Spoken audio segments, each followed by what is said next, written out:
நாமத்துக்கு ஸ்தோத்திரம். என்னுடைய பெயர் தானியல், திருப்பூர் பகுதியை சார்ந்தவர். 15 வருடமாக சத்தியத்தை ஆராய்ந்து படித்து இப்பொழுது அநேக பகுதிகளில் சத்தியத்தை டீச் பண்ணிட்டு இருக்கோம். ஐயா அவங்க 2019 ஒரு நல்ல ஒரு நெருங்கிய ஒரு நண்பராகவும் ஒரு ஆசாரியனாகவும் இருந்து வருகிறாங்க. 2 நாள் பயிற்சி இந்த கருத்தரங்கில்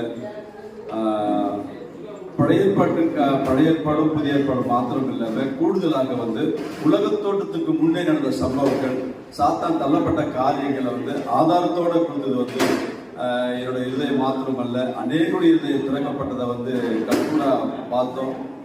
ஏறக்குறைய சுருக்கமாக சொன்னா கூட ஒரு மாதம் கண்டினியூவாக நடக்கிற அந்த கோர்ஸை 2 நாளில் ஒரு நல்ல ஒரு ஸ்பீடாகவும் அதே நேரத்தில் புரியும்படியாகவும் அவங்க கொடுத்த விதம் ரொம்ப நல்லா இருந்தது. எங்கேயுமே பிரேக் பண்ணாமல் அந்த திரித்துவத்திலிருந்து பிதா குமாரன் பரிசுத்த ஆவியானுடைய திரித்துவத்திலிருந்து கடைசி அந்த புத்தகங்கள், ஞாபக புஸ்தகம், ஜீவ புஸ்தகத்துக்கு வரை அதை கொடுத்த விதங்கள், ஒரு காலங்களில் நம்ம ஆண்டவருடைய எப்படி இணைக்கப்பட வேண்டும், அவனுடைய வருகை எப்படி எல்லாத்தையும் இந்த பிதா குமாரன் பரிசுத்த ஆவியானுடைய சாட்சியாக மூன்றாக எப்படி அமைந்தது என்பது, அவனுடைய வருகை 3, அவருடைய பிறப்பின் ரகசியம், அநேக காரியங்களை அவங்களை வெளிப்படுத்துறது ஆதாரபூர்வமாக வெளிப்படுத்துறது ரொம்ப பயனுள்ளதாக இருந்தது.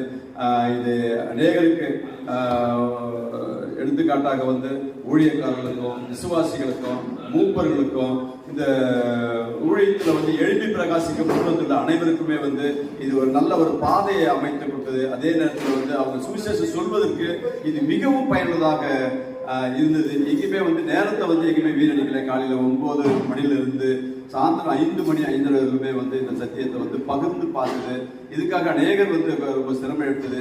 நேரத்தை வீணடிக்காம சாப்பாட்டு டயத்தை கூட ஒரு 1/2 hour முடிச்சு, டீ பிரேக் 2 நிமிஷம் முடிச்சு சத்தியத்துக்கு முன்வைத்து சத்தியத்துக்கு முக்கியத்துவம் கொடுத்து இந்த நடத்துற விதம் 1 மாசம் கோர்ஸ் 2 நாள்ல அவர் முடிச்சாருன்னு சொன்னா உண்மையாக அவரோட கூட ஆவியானவர் இருந்து பலப்படுத்துறது நிமித்தமாக இந்த கோர்ஸ் ரொம்ப வெற்றிகரமாக ரொம்ப சிறப்பாக செய்தது. பிதா குமார் பரிசுத்தருடைய சிந்தை, அவருடைய பாதுகாப்பு, அவருடைய ஆறுதலும், அவருடைய பலனும் எங்கள் மத்தியில் இருந்ததுக்காக கர்த்தருக்கு நன்றி எடுக்கிறோம். இந்த ஸ்தாபனத்துக்கும் ஐயாவுக்கு மனமார்ந்த நல்வாழ்த்துக்களை தெரிவித்துக்கிறோம். கர்த்தர் அவரை ஆசீர்வதிப்பாராக.